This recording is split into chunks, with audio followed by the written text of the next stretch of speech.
네. 드디어 느헤미야 말씀 마지막 부분으로 왔습니다. 느헤미야가 여전히 개혁을 하고 있는 것을 볼 수 있습니다. 느헤미야는 이 예루살렘에 안 와도 이미 음료를 담당하는, 술을 담당하는 엄청난 귀족, 또 엄청난 장관의 자리에 있었기 때문에 수산궁에서 편하게 그 나라, 그 시대의 최고의 제국, 최고의 궁궐, 그 최고의 자리에 있는데 굳이 이런 변방에 아무것도 없는 그런 곳에 갈 필요가 없었어요. 그럼에도 불구하고 이 사람은 갑니다. 근데 이 사람을 이렇게 움직이게 했던 것들을 보면은 이 사람 마음속에는 그 역사를 대하는 자세가 있었어요. 그 개혁, 쉽게 말하면 개혁을 하는데 그 개혁의 기준이 있었던 거죠. 그것을 한번 보면은 18절을 한번 제가 읽어보겠습니다. 18절에 보면은 당신들의 조상이 이런 짓을 해서 우리 하나님께서 우리와 우리 성이 재앙을 내리셨소. 당신들은 안식일을 더럽혀서 하나님을 노하게 만들었어. 지금 이 재앙이 뭐냐면은 그 나라가 멸망한 거예요. 나라가 사라진 거예요. 민족이 다 흩어져 버린 거예요. 민족의 근간을 흔드는 정말 중대한 사건이 발생했는데 나라가 멸망하고 바벨론으로 포로로 잡혀가고 이런 과정이 있었던 원인, 그 원인이 말씀을 떠났기 때문이다라는 그 확고한 기준이 있었어요. 이 사람은. 그러니까 이 사람의 개혁의 그 출발은 말씀이었어요. 그 말씀으로 역사를 해석하고 있는 거예요. 역사를 해석이 말씀이 기준이었기 때문에 그 해석이 제대로 나오고 있는 거예요. 다른 정치적인 입장으로 해석을 했더라면 이런 개혁이 나올 수가 없는 거예요. 정치적 입장으로 만약 했다면 자기는 지금 최고의 정치력을 가지고 있거든요. 국왕을 바로 옆에서 모시는 최측근이거든요. 그러니까 정치적으로 부족한 게 없어요. 그런데 이 사람의 이 역사의식, 개혁의식 속에는 기준이 말씀이었거든요. 말씀으로 자기 나라를 보니까 말씀을 안 지키니 나라가 멸망한 걸 알게 된 거예요. 또 26절을 보겠습니다. 26절에 보면은 이렇게 돼 있어요. 이스라엘의 솔로몬 왕이 죄를 지은 것도 바로 그런 외국인 여자 때문이었어. 그 어떤 나라에도 솔로몬 같은 왕은 없었어. 솔로몬이 굉장한 사람이라는 거 지금 말하는 거예요. 그런데 솔로몬은 하나님의 사랑을 받았지만 하나님께서는 솔로몬에게 온 이스라엘 왕으로 삼았지만 그런데도 외국인 여자 때문에 솔로몬은 죄를 짓고 말았습니다. 솔로몬 왕이 전무후무한 왕이에요. 하나님 앞에 엄청난 돈을 받았고 지혜를 받았어요. 지식도 받았어요. 인간이 가질 수 없을 정도의 대단한 것들을 받아 누렸어요. 그런데 정작 많은 여자들을, 외국에 있는 공주들을 데리고 가요. 자기 아내로. 그러니까 막 여자가 엄청 많아요. 솔로몬은 그 정치적인 판단으로 결혼을 했기 때문에. 그런 사람인데 이 느헤미야가 말씀의 기준으로 솔로몬을 봤더니 좋은 왕이 아니었다는 거죠. 솔로몬은 나쁜 왕이었다고 지금 비판하는 거예요. 그 기준이 말씀이었거든요. 이게 느헤미야는 개혁을 할 때 그 개혁의 기준이 있었어요. 그 개혁을 하는 근거가 있었어요. 그게 말씀이었어요. 이 사람한테는. 그래서 에스라 보고 말씀 좀 낭독해 주세요. 백성들한테 말씀을 좀 가르쳐 줘야 되겠습니다. 이렇게 해서 그 나라의 부흥을 맞이하게 하고 개혁을 하게 했어요. 그래서 이제 그렇게 하려고 하는데 기한이 된 거예요. 이제 여기 와서 성벽을 재건할 이제 기한이 다 찼어요. 그래서 이제 왕궁으로 돌아가지요. 수상궁으로. 그 돌아가서 이제 마음이 너무 안 좋은 거예요. 자기 민족은 저기에서 고생을 하고 있는데 자기는 여기서 편안하게 살거든요. 수상궁에서. 그래서 임금님한테 다시 간청을 합니다. 제가 다시 돌아가야 되겠습니다. 저를 좀 가게 해주세요. 아 진짜 이게 진짜 말이 됩니까? 엄청 뭐 대제국에서 잘 사는 사람이 그 벌벌일 없는 곳에 가가지고 거기 가면은 산발락 도비야 막 이런 애들이 자기를 죽이려고 대기하고 있잖아요. 그런 사람들이 있는데 거기 가서 민족을 그렇게 깨우쳐야 되겠다고, 개혁해야 되겠다고. 그래서 갑니다. 가서 보니까 오늘 본문의 말씀, 이 13장에 있는 말씀들이 그 일들이 벌어지고 있는 거예요. 느헤미야가 그렇게 개혁을 하려고 그러고 그렇게 하는데도 개혁이 느헤미야가 없어지니까 느헤미야가 다시 수상궁으로 가버리니까 도루묵이에요. 다 그냥 원상복귀 전에 했던 대로 그냥 다 돌아가 버린 거예요. 느헤미야가 억장이 무너지는 거죠. 그래서 이제 와서 보니까 8절부터 한번 봅니다. 그리고 8절 1절부터 원래는 봐야 되는데 8절로 갑니다. 나는 너무나 화가 났습니다. 나는 도비아의 물건을 모두 방 밖으로 내던지고 사람들을 시켜서 방을 깨끗하게 했습니다.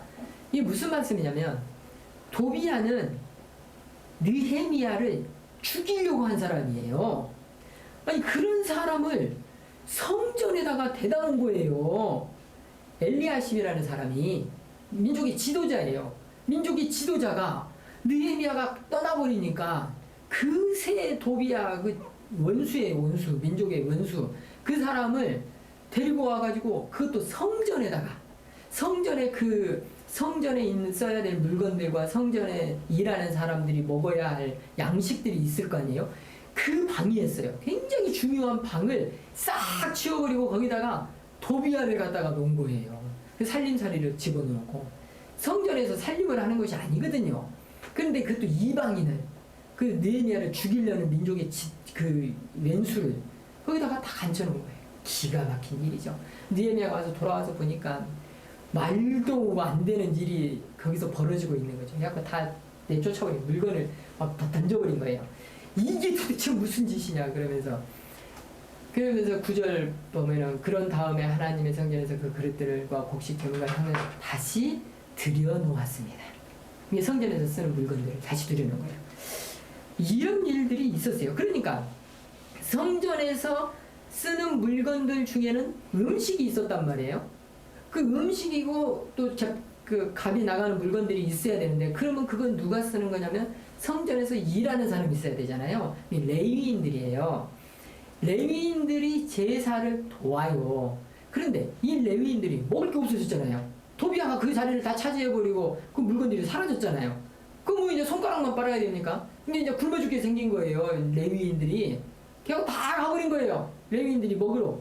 근데 이제 먹을 것을 벌기 위해서 농사를 지었든지 뭐 그런 가버린 거예요. 그러니까 이제 13절을 한번 보겠습니다. 나는 제사장 살레마 서기관 사독과 레위를 참고로 맡겠습니다. 그리고 삭굴의 아들 하나님께 그들을 도우라고 했습니다. 삭굴은 마따의 아들입니다. 그들이 정직하다는 것을 누구나 다 알고 있습니다. 그들은 동료에게 돌아갈 몫을 나누어 주었습니다. 정상으로 되돌려놓은 거예요. 이제 그들 동료들이 레위인들이 먹어야 될 것들을 이제 그 체계를 딱 잡아가지고 당신들이 이것을 관리하시오. 그리고 성전에 있는 것들은 함부로 써서는 안 됩니다. 그리고 이 몫은 당신들의 동료들한테 줘야 되는 것이지 이방인들한테 먹으라고 주면 안 됩니다. 이게 이제 가르쳐 준 거예요. 이것을 이 종교적인 것도 있지만 이 말씀, 쉽게 말하면 이제 제사긴 제사인데 이걸 이제 우리로 치면 말씀이잖아요. 말씀을 위해서 봉사하는 그거에 종사하는 사람들이 있어요. 근데 이 사람들이 먹을 것을 이스라엘 백성들이 11조를 내서 그들을 그 봉양해야 된다고 그럴까요? 그 안전장치를 마련해 줘야 되는 거예요. 그렇게 해야 되는데 이스라엘 사람들이 그걸 안 한 거예요. 이게 어디서 이런 일들이 또 일어나냐면요. 필리핀에 갔을 때 제가 필리핀 현지 목사님한테 이제 한국은 교회가 돈이 있어가지고 가난한 필리핀 나라에 가서 선교를 하니까 너무 부러운 거예요. 현지 목사님이. 그래가지고 한국에 있는 그 교회 시스템이라든가 그 복음 전하는 그런 거라든가 이게 너무 고맙고 좋고 본받고 싶은 거예요. 그래가지고 이제 자기 나라 현실을 이야기하더라고요. 그러면서 자기 나라는 그 목회자들이 직업을 가질 수밖에 없대요. 왜 그러냐 그랬더니 성도들이 헌금을 안 한대요. 헌금을 해봐야 1달러를 한대요. 1달러는 1,000원이잖아요. 1,000원으로 뭘 할 수가 없는 거예요. 그러니까 목회자들이 일을 하러 간대요. 택시 운전을 한다거나 막노동을 한다거나 일을 해야 돼요. 그래야 먹고 사는 거예요. 그러니 말씀 연구해야 되고 기도해야 될 시간에 이제 그렇게 이제 일을 했잖아요. 그래갖고 이제 없는 시간 쪼개서 이제 설교 준비하고 말씀 준비하면서 또 연구하면서 해야 되잖아요. 그런데 피곤하지요, 당연히. 그러니까 이게 제대로 이게 연구가 돼야 되는데 졸려요. 피곤하니까. 그래가지고 이제 대충 그냥 한국에 비하면 정말 대충 이제 말씀을 준비하셔요. 그래가지고는 말씀을 이제 전하는데 그게 잘 전해지겠어요? 말씀을 깊이 연구를 했어야 되는데 연구가 안 되지요. 피곤한 상태에서. 그래서 말씀을 전하는데 양질의 말씀이 안 전해지죠. 그러니까 성도들은 또 양질의 말씀을 못 들었으니까 성장이 안 돼요. 또 성도들은 성장이 안 되니까 여전히 그 목회자를 우리가 그 책임져야 되구나. 생계를 책임져야 되겠다는 생각 자체가 없어요. 그러니까 또 목회자는 일하러 가요. 이게 악순환이에요. 계속 악순환이에요. 그러니까 성도들이 교회에 안 붙어 있어요. 정말로 깝깝한 일이 필리핀에서 벌어지고 있었어요. 근데 참 다행이었던 거는 저희가 이제 선교를 갔던 그 현지 목회 그분은 한국에서 왔다 사람들이. 이게 이제 신기하잖아요. 그래서 사람들이 막 몰려왔어요. 구름 같은 사람들이 막 몰려와요. 뭐 한다고 그러면 뭐 먹을 것도 주고 뭐 이렇게 학용품도 주고 그러니까 뭐 사람들이 나와요. 그거를 이제 머릿속에 이제 심겨져요. 그 동네 사람들이. 아, 저 교회는 한국인들이 오는구나. 그리고 한국인들이 와서 복음도 전하는구나. 이걸 이제 머릿속에 이제 각인을 시킨 거예요. 그러니까 그 교회를 찾고 오는 거예요. 그래가지고 그 교회가 자립을 했어요. 그리고 자립을 해가지고 이제 더 이상 한국에서 안 도와줘도 되는 그런 상황으로까지 발전을 했어요. 참 이게 참 그 현지 목사님을 만나면서 참 배운 것도 많았고 깨달은 것도 많이 있었어요, 제가. 그런데 이제 지금 이런 상황이에요, 지금.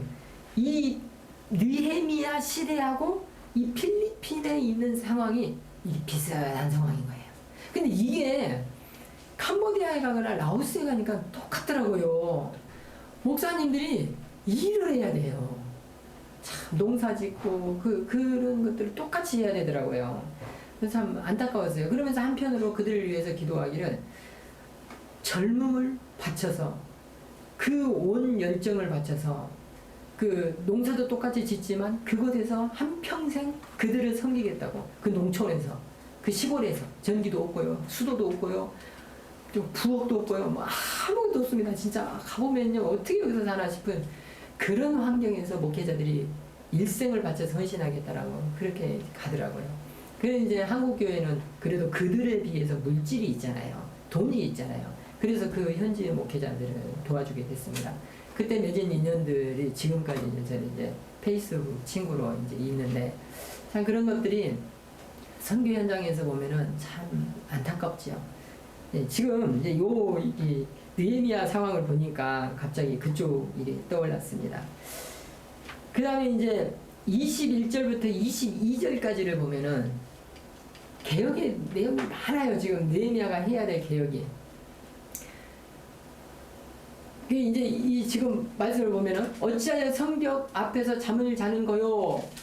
한 번만 더 그랬다가는 쫓아내고 말겠소. 이 말씀이 뭐냐면 이스라엘 사람들이 안식일에 포도주 틀을 막 밟는 거예요.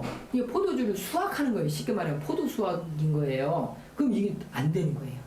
율법에서 하나님의 법으로는 이건 있을 수가 없는 일이에요. 안식일 날 일을 했거든요. 이 안식일은 안식을 해야 되거든요. 근데 일을 하고 또 이게 그러니까 이스라엘 사람들이 다 상거래를 하는 거죠. 상거래를 하니까 이방인들이 와가지고 장사를 해야 되는 거예요. 이스라엘에 와가지고. 근데 성문이 딱 닫혀져 버린 거예요. 그러니까 오기는 왔는데 이 어떻게 하나? 돌아갈 수는 없고 이제 물건을 들고 왔으니까요. 이걸 지고 또 돌아가야도 안 되잖아요. 그러니까 어쩔 수 없이 그 성문 밖에서 잔 거예요. 그러니까 느헤미야가 이렇게 순찰을 도니까 성문 밖에 왜 이런 사람들이 있는 거예요. 상거리를 위해서 성 밖에서 잠을 자고 뭐 왔다 갔다 해야 되고. 그러니까 느헤미야가 경고를 하죠. 22절에 보면은 나는 내 사람들에게 몸을 깨끗이 하라고 명했습니다. 안식일을 기억하여 거룩히 지낼 수 있게 하도록 말했습니다. 그러면서 이 상거래를 다 막아버린 거예요. 안식일은 절대 이런 거래도 하지 말고 다 쫓아내버릴 줄 알아라. 그러면서 레위인과 이스라엘 사람 전체가 거룩해질 수 있도록 그 경고를 하는 거예요. 그래갖고 이제 그것들이 이제 차츰차츰 사라집니다. 외부 사람들하고 거래를 한다거나 이런 것들이 이제 막히기 시작해요. 그 이제 15절을 한번 봅니다. 그 무렵에 나는 유다 백성이 안식일에도 수투를 밟는 것을 보았습니다. 곡식을 이게 이제 막 나귀에 싣고 수확을 하고 또 음식을 팔고 이런 것들을 막 했었어요. 이게 외부인들, 이방인들하고 똑같은 상황이에요, 지금. 말씀은 아예 이제 없어진 그런 상황처럼 그렇게 이제 살고 있는 거예요. 이런 것도 문제지만 또 느헤미야가 또 개혁을 할 때 부분이 많아요. 25절을 봅니다. 25절.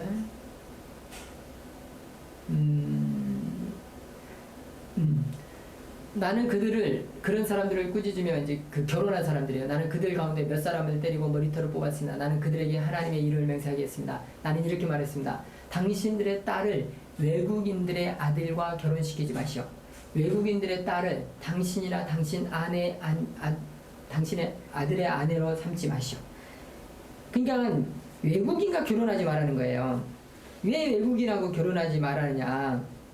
이게 이제 여러분들이 그러면 이게 너무 뭐 이게 이상한 거 아니야? 막 이렇게 말할 수 있습니다. 근데 이런 그 차원이 아니고 그 외국인하고 결혼을 하는 것 자체가 문제가 아니라 결혼을 했더니 자기 나라 사람인데도 불구하고 자녀들이 자기 나라 말을 못해요. 외국말만 하는 거예요. 이 말은 뭐냐면 하나님의 말씀이 어느 나라 말로 기록되어 있냐면 히브리 말로 기록되어 있어요. 히브리 말로 기록되어 있는데 히브리인이 히브리 말을 못 읽어요. 그러면 하나님의 말씀을 안 읽겠다는 거거든요. 아예 처음부터 하나님의 말씀에 대한 개념이 없는 거예요. 이게 외국인하고 결혼한 자체가 문제가 아니라 자기 나라 민족 정신하고 하나님의 말씀을 아예 깡그리 잊어버리겠다는 거거든요. 관심이 없어요, 거기에. 우리로 치면 예배에 관심이 하나도 없는 거예요. 예배를 드리든지 말든지 뭐 그냥 그렇게 하는 거. 말씀, 성경 말씀을 아예 읽을 필요도 없는 거죠. 이런 상황에서. 그걸 지금 경고하고 있는 거예요. 이거를 이게 이제 외국인하고 결혼하지 마라. 이렇게 이해를 하시면 안 되고 외국인하고 결혼을 하든지 말든지 그것은 여러분의 자유지만 그 사람하고 결혼을 할 거면 남자든 여자든 하나님의 말씀을 가르치라는 거예요. 그리고 하나님의 백성으로 삼으라는 거예요. 이렇게 하지 않을 거면 오히려 당신이 그 사람의 우상을 섬기러 갈 것 같으면 아예 결혼을 하지 말라는 거죠. 우리 요즘으로 한번 적용을 해보겠습니다. 우리 예수님 믿지, 우리 자녀들이 예수님 믿지 않는 사람들하고 많이 사귀죠. 이제 눈에 보기에 좋고, 뭐 이러니까.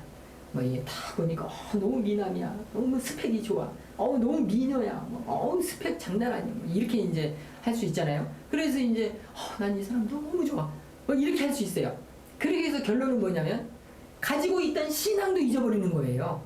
그래서요, 제가 늘 강조하지만, 우리 자녀들한테, 우리 젊은 사람들한테 강조하지만, 저 사람하고 결혼하고 싶냐? 그러면 그리스도인으로 만들어라. 그리고 결혼해도 늦지 않는다. 제가 예수님 믿는 사람이 예수님 믿지 않는 사람과 결혼해서 불행한 것을 너무나 많이 봤어요. 막 신앙의 갈등, 이제 그 좋은 경우도 있었어요.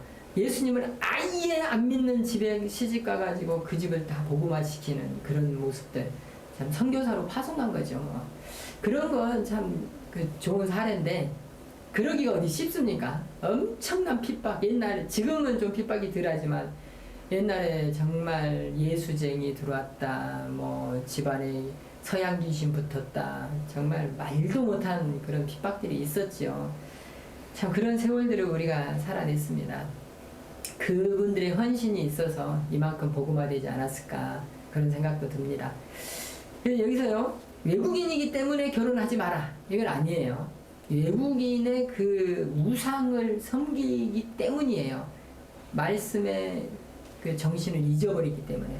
느헤미야의 개혁은 항상 말씀이었어요. 그리고 민족을 사랑하는 마음이었고. 근데 여기서 우리가 이제 그 안식일 부분을 이제 잠깐 제가 넘어갔는데, 이제 우리 한국에서도요, 제가 어렸을 때 저희를 가르치기 전 세대 목사님들, 그 목사님들은 뭐라고 하냐면은 주일날 상거래를 못하게 했어요.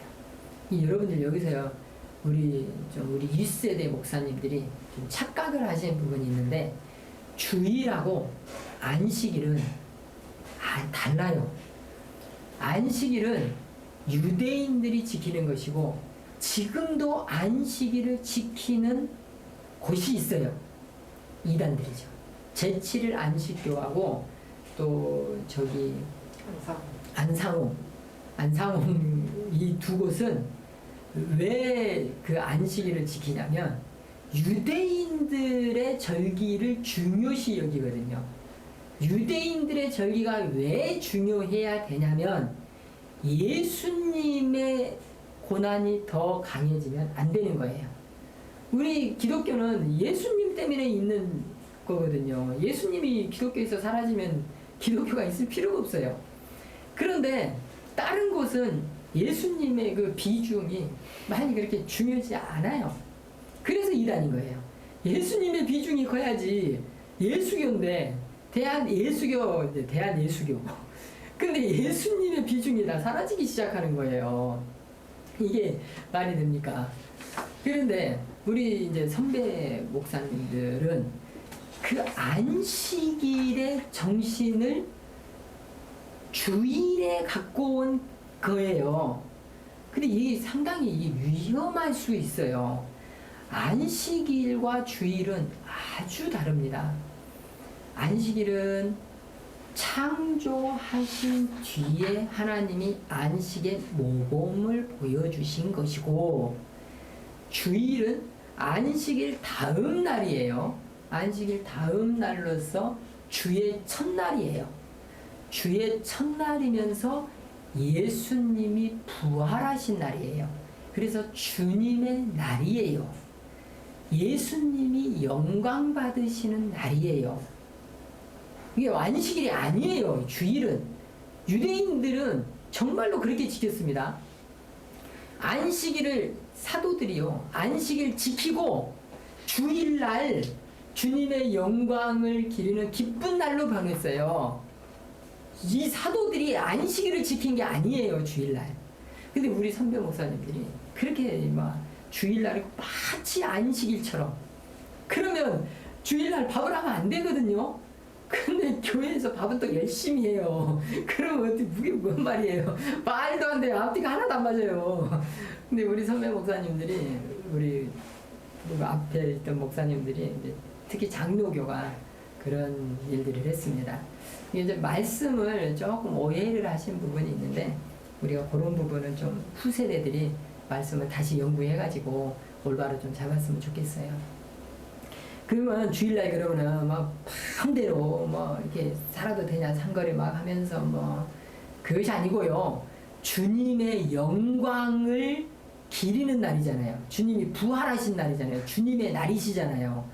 그러니까 주님의 영광을 위해서 보내는 날이다. 이렇게 생각하시면은 그 원칙만 지키신다면 여러분들이 막 엄청난 오락을 즐기러 다니고 자신의 영화를 위해서 쓰고 그러지는 않을 것이에요. 그렇게 주의를 보내시면 좋겠습니다. 그 다음에 이제 28절을 보겠습니다. 엄청난 개혁들이 일어나고 있는데 대제사장 엘리야십의 아들 요야다의 아들들 가운데 하나가 호론 사람 산발라의 딸과 결혼했어요. 아니 대제사장의 아들이면 자기도 제사장이 되거든요.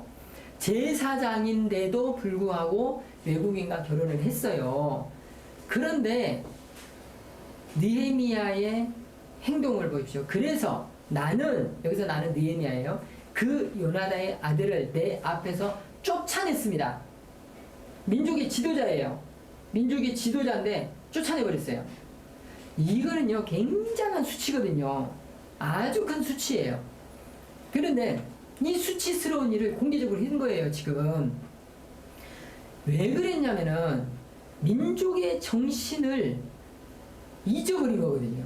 이게 쉽게 말하면 말씀의 정신을 잊어버린 거예요. 대제사장이 외국인하고 결혼해서 그 외국인의 그 정신을 이어받은 거예요. 오염된 거예요. 쉽게 말하면 말씀을 가르치고 연구해야 될 목회자의 아들이 말도 못하는 우상의 딸하고 결혼을 한 거예요. 근데 그 우상의 딸을 와서 전도를 하기는커녕 이 아들이 그 딸이 하는 그 우상 숭배를 닮아가는 거예요.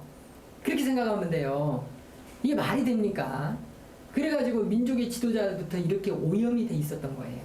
이게 그 아들을 내쫓았다는 것은 대제사장 엘리야십을 욕보인 거거든요. 이게 경고를 보낸 거예요.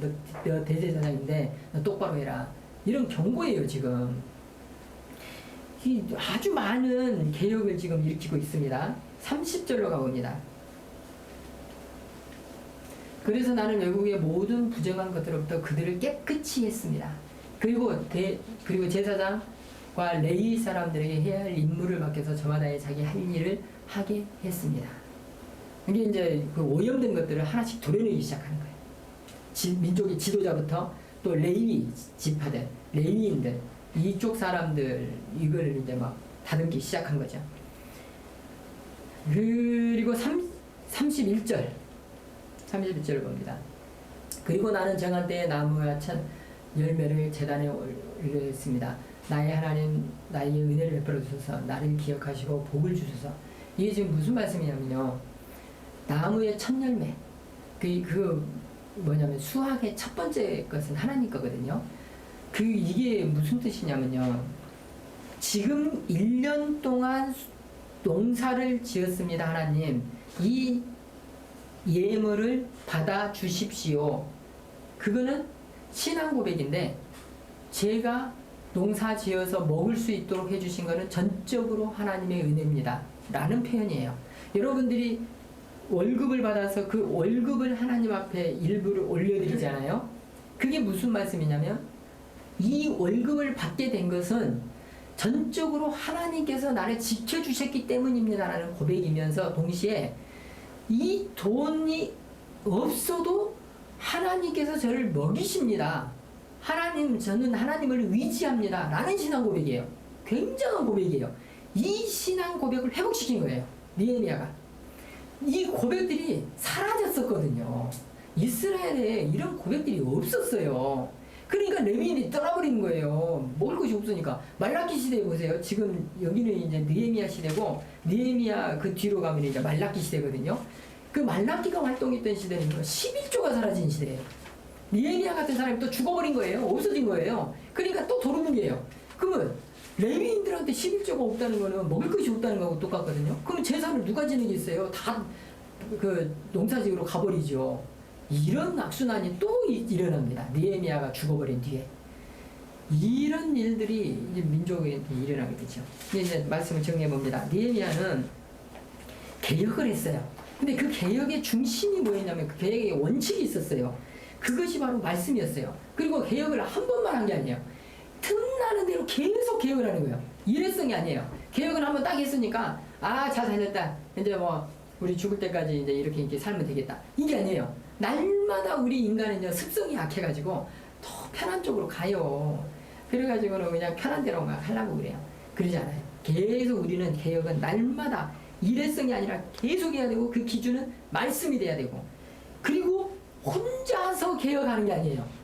느헤미야가 혼자서 마무리 막 동분서주해서 막 이렇게 하려고 해도 안 되는 거고, 공동체가 함께 이루는 거예요. 이 개혁은 반드시 이 세 가지를 갖고 있어야 돼요. 일회성이 아니다. 날마다 일해야 된다. 기준이 말씀해야 된다. 그 다음에 공동체가 함께 해야 되는 거예요.